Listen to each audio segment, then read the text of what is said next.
السلام عليكم.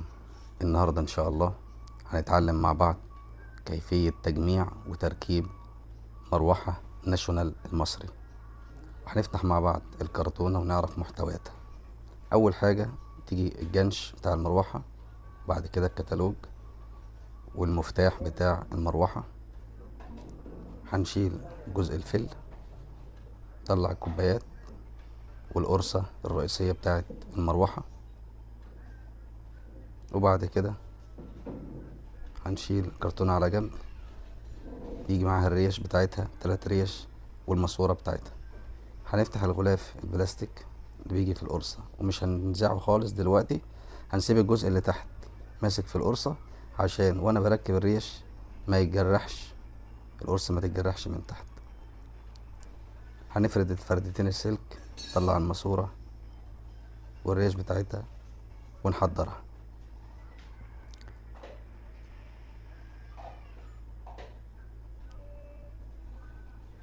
بيجي معاها كيس فيه المسامير وفيه الجلبة اللي بتركب في الماسورة من تحت في الزور بتاع المروحة، والجلبة دي مهمة جدا عشان تحافظ على توازن المروحة.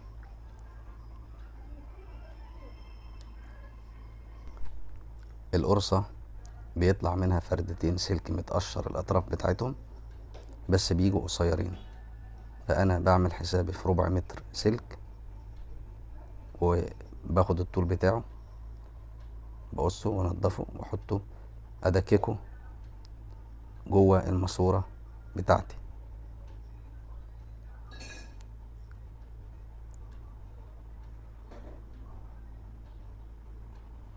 بدكك السلك جوه الماسورة بحيث يبقى طالع 10 سنتي، في حدود 10 سنتي من فوق و10 سنتي تقريبا من تحت. وبفتح الكيس بتاع المسامير والورد اللي جاي مع المروحة، بفضيه في الأرض. بيبقى جاي معاه 6 مسامير تثبيت الريش، زائد 6 ورد عادية، زائد 6 ورد سوستة. كل مسمار بيركب ب2 وردة، وردة عادية وفوقيها وردة سوستة. وبيجي كمان الجلبة ومسمار اللي بيثبت الماسورة في الجلبة في الزور بتاع المروحة بالسمولة بتاعته، بالوردتين بتوعه برضو بيجي مع وردة عادية ووردة سوستة بالتيلة بتاعته. أول حاجة بقى هنسمي الله ونعمل. هنلاقي مسمار مثبت المكثف اللي هو لونه أسمر في الزور بتاع المروحة. هنفك المسمار ده خالص ونشيل المكثف على جنب، مش هنقص السلك ولا حاجة، احنا بس هنزيحه على جنب عشان نعرف نركب الماسورة في الزور. دي أول حاجة هنعملها. طبعا الماسورة عشان تركب في الزور أنا طبعا دككت جواها السلك. هناخد الجلبة، هو في طريقتين، ممكن نحط الجلبة جوه الماسورة وطبعا ليها عدلة في شفة في الجلبة، نفس الشفة دي موجودة في الماسورة، نفس الشفة دي موجودة في الزور اللي في القرصة بتاعة المروحة. التلاتة يبقوا قبال بعض، وهننزل بالماسورة على الزور بالشكل دلوقتي. ادي الشفة اهي بتاعة الزور مقابلة الشفتين بتوع الجلبة والماسورة، وممكن ننزل كده. طبعا في طريقة تانية برضو هعرضها عليكم دلوقتي، ان احنا ممكن نجيب الجلبة الاول، وطبعا هيبقى في الشفة اللي في الجلبة زي ما قلنا، وفي شفة في الماسورة اهي، شفة بالطول، وفي شفة تالتة جوه العمود بتاع المروحة. هندخل الجلبة الاول في نفس الشفة اللي مقابلة العمود كده، وادي المسمار اهو، بس مش هنركبه دلوقتي الا بعد الماسورة، ونروح منزلين الماسورة على الجلبة دي تبقى قصاد دي كده، وبعدين نروح مركبين المسمار. المسمار بيركب من غير ورد الاول، الورد بتركب بعد ما المسمار ما بيخش مكانه. حط الوردة العادية الاول، وبعد كده الوردة السوستة بتبقى فيها يعني شفة مقطومة كده شوية، ايه دي اسمها وردة سوستة، بتمنع السمولة ان هي تخرج تاني، بتزنق على السمولة. وبعد كده بنربط، بنجيب مفتاح رقم 10 في ناحية مشرشرة وناحية بلدي. انا بفضل اركب من الناحية المشرشرة، بتمسك اكتر على السمولة. بمسك المفتاح من طرف، والمسمار بيجي المخ بتاعه في مخ صليبة، وفي مخ بيجي على مفتاح. المسمار ده بيجي اتنين، صليبة الاول، وبعد كده انا بمسك المسمار من بره بالبنسة، وبربط بايديا التانية بالمفتاح، بحيث السمولة تربط كويس عشان تبقى محكمة. بمسك بالسمولة وبربط بالمفتاح، وبعد ما بربط خالص وبحكم الرباط، في تيلة بتخش في ناحية في المسمار. يعني المسمار بيجي في الطرف في اخره كده، بيجي يعني ثقب بسيط يا دوبك بيسمح بمرور التيلة اللي انا بدخلها دلوقتي. وبعدين بفتح الشفتين بتوعها، بحيث السمولة لو هوت مع الزمن وبدأت تفك سنة سنة، طبعا انا بربطها كويس، بس بقول لو فكت سنة سنة بتلاقي تيلة بتحوشها ان هي تخرج برا المسمار، وحفاظا على ان المروحة ما تقعش في يوم من الايام. بعد كده في طرفين سلك اللي هما خارجين من الملفات بتاعة الموتور، وفي طرفين سلك اللي انا طولت بيهم جوه الماسورة. بربط فردة سلك في طرف من اللي طالع من الماسورة، والطرف التاني في نفس الطرف التاني. ده جه مكان ده مش مشكلة، وده جه مكان ده مش مشكلة، ملهاش سالب وموجب، كله تيار متردد اللي هو الاي سي. ما بتفرقش معايا موجب وسالب، اي فردة مكان اي فردة، المهم الفردتين يبقوا بعاد عن بعض عشان ما يعملوش شورت. كل فردة بتتربط مع الفردة التانية وتدي له شريط لحام.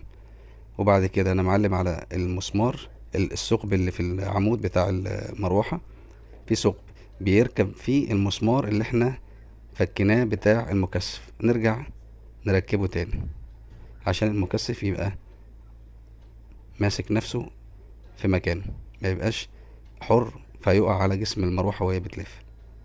يعني المسمار ده بيثبت المكثف بس. وبعد كده هيبقى فيه سلك طبعا زيادة، انا بحاول المه بشريط لحام علشان ما يتقطعش مع المروحة وهي شغالة، او ما يريحش وينزل على القرصة من فوق مع القرصة وهي بتلف، يحصل احتكاك وسخونية، فالسلك يتقشر ويدوب ويتقطع. فانا بديله شريط لحام، بجمع الاسلاك كلها بشريط لحام في المكثف في الماسورة، واتاكد ان مفيش سلك مريح على القرصة من فوق، القرصة تبقى حرة، جسم الدوار مبقاش فيه حاجة بتعوقه. وبعد كده ابدا اركب الكوبايات، كوباية بكفيها لتحت تقفل على الكلام ده كله، بدخلها من فوق من الماسورة واروح كافيها لتحت. فيها طبعا مسمار زن، انا برفع الكوباية سنة بسيطة بتاع نص ملي، وبربط المسمار بحيث الكوباية ما تقعش على جسم المروحة. والكوباية تانية بكفيها لفوق عكس اللي تحت عشان تمسك على الجنش من فوق ويبقى الشكل جميل. ده كده بالنسبة للرقبة بتاعت المروحة. كده نبدأ نركب التلات ريش بالست مسامير، كل ريشة بتركب بمسمارين، كل مسمار معاه وردتين، وردة عادية مدورة عادية خالص، ووردة سوستة. ببدأ احط الريشة بيبقى ليها عدلة، الجسم اللي متني بيبقى لتحت، في جزء متني في الريشة بيبقى الجزء ده لتحت عشان يقدف الهواء ويجيب يعني يخلي المروحة تجيب هوا كويس. بحط مسمار وبربط بالمفك الصليبة. لو عندك دريل بيربط ويفك مفيش مشكلة، احيانا بيجي مسامير مخ مفتاح، مفتاح 10 برضه مفيش اي مشكلة، بيبقى المخ مفتاح من بره ومن النص صليبة، انا بربط بالصليبة بيديني اسرع، وباخد العزم الاخير بالمفتاح رقم 10. انا بربط كده اول ريشة وبحرق عليها كويس، واللي انا عملته في اول ريشة هو نفس اللي انا هعمله في الريشتين التانيين. بحرق على المسمار، بلف القرصة وانا قاعد في مكان، بجيب المكان اللي هيركب فيه الريشة التانية نفس المكان اللي انا ركبت فيه الريشة الاولانية. انا بسرع الحتة دي بحيث يعتبر اول ريشة زي تاني ريشة زي تالت ريشة، ففي اعادة، فانا حاولت اسرع لكم الحتة دي علشان وقت الفيديو. بربط المسمار بوردتين والتاني بوردتين وهكذا.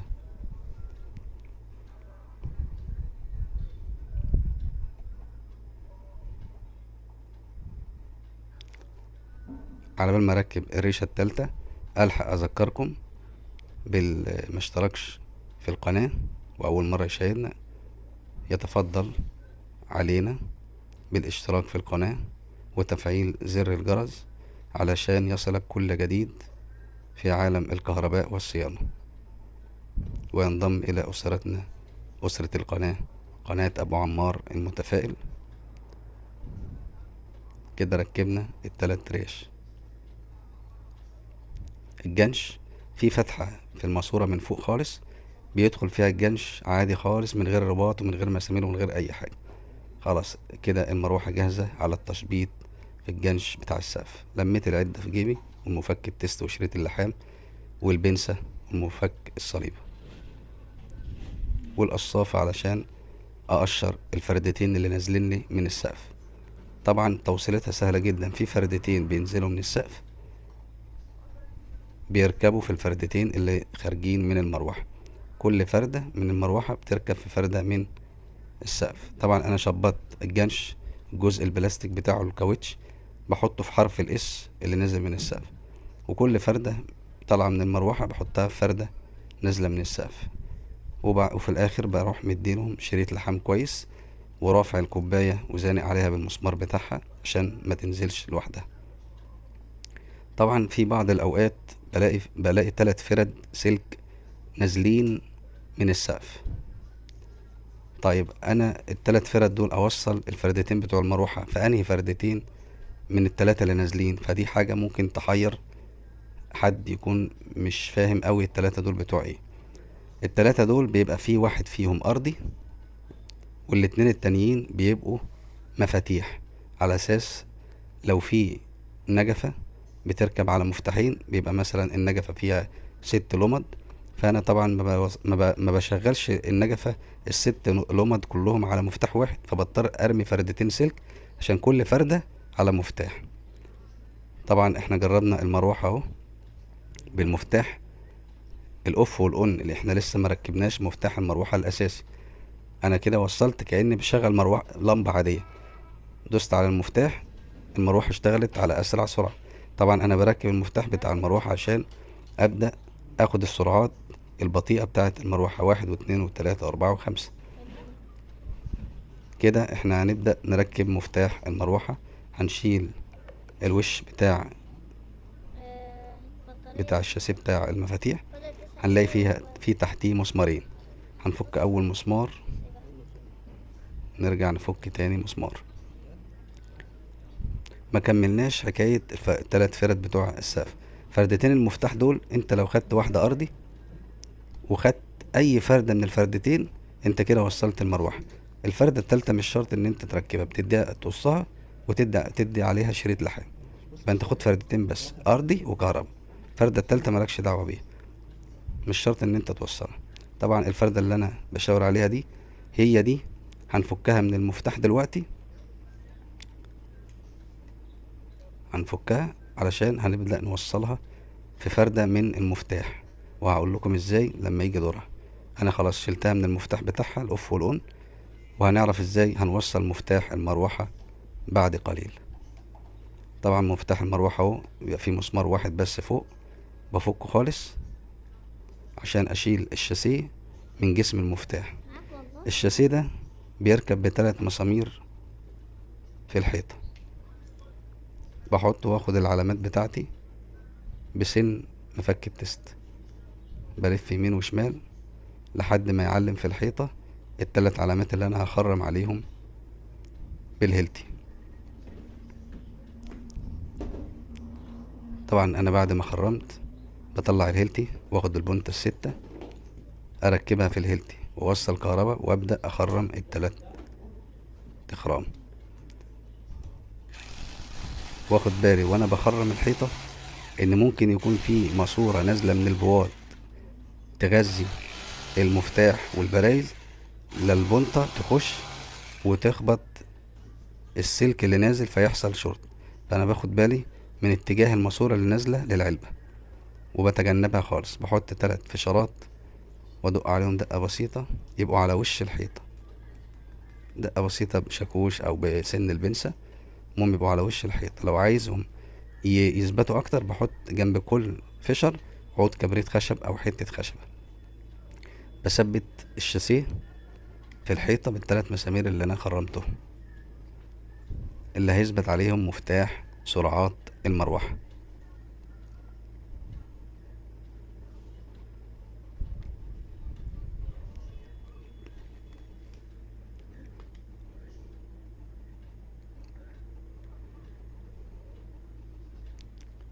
بمسك المفتاح بتاع المروحة، بيبقى طالع منه فردتين ايا كان لونهم، هما فردتين. بقص حتة من جسم البلاستيك بتاع المفتاح عشان اخرج منه السلك، حتة مثلثة كده انزل منه السلك للمفتاح. بثبت وش المفتاح، بيبقى فيه شفتين من تحت، والمسمار بيقفل على المفتاح في الشاسيه من فوق زي ما حضراتكم شايفين كده. المفتاح نازل منه فردتين، وطبعا انا في فردة كنت شايلها من المفتاح اللي تحت قلت لكم عليها، دي هتوصل مع فردة من اللي نازلة من المفتاح، هوصلهم واديهم شريط لحام. يبقى كده خلصنا من الفردة اللي خلعناها من المفتاح الاوف والاون، حطيناها في فردة من اللي نازلة من المفتاح، بديها شريط لحام وبخلص كده من الفردة اللي نازلة من المفتاح. فاضل فردة نازلة من المفتاح وفردة فاضية في المفتاح، باخد الفردة اللي نازلة من المفتاح بحطها في المفتاح الاوف والاون. يعني باخد الفردة التانية اللي نازلة من مفتاح السرعات بتاع المروحة بحطها في المفتاح الاوف والاون اللي في الوش بتاع الكهرباء. كده خلصنا من فردتين المفتاح المروحة والفردة اللي احنا خلعناها من الاوف والاون. كده انا بقفل الوش زي ما بدأت، بقفله بالمسمارين. طب المفتاح اللي انا الاوف والاون ده لازمته ايه؟ لازمته ان هو بيحافظ على البكرة بتاعة المروحة، بكرة السرعات. انا بثبت على السرعة التانية او التالتة وببدأ اشغل اوف واون من تحت. اخر حاجة بحط الوش الخارجي بيخش كليبسات من غير مسامير وبجرب. كده المروحة اشتغلت، والسلام عليكم ورحمة الله وبركاته.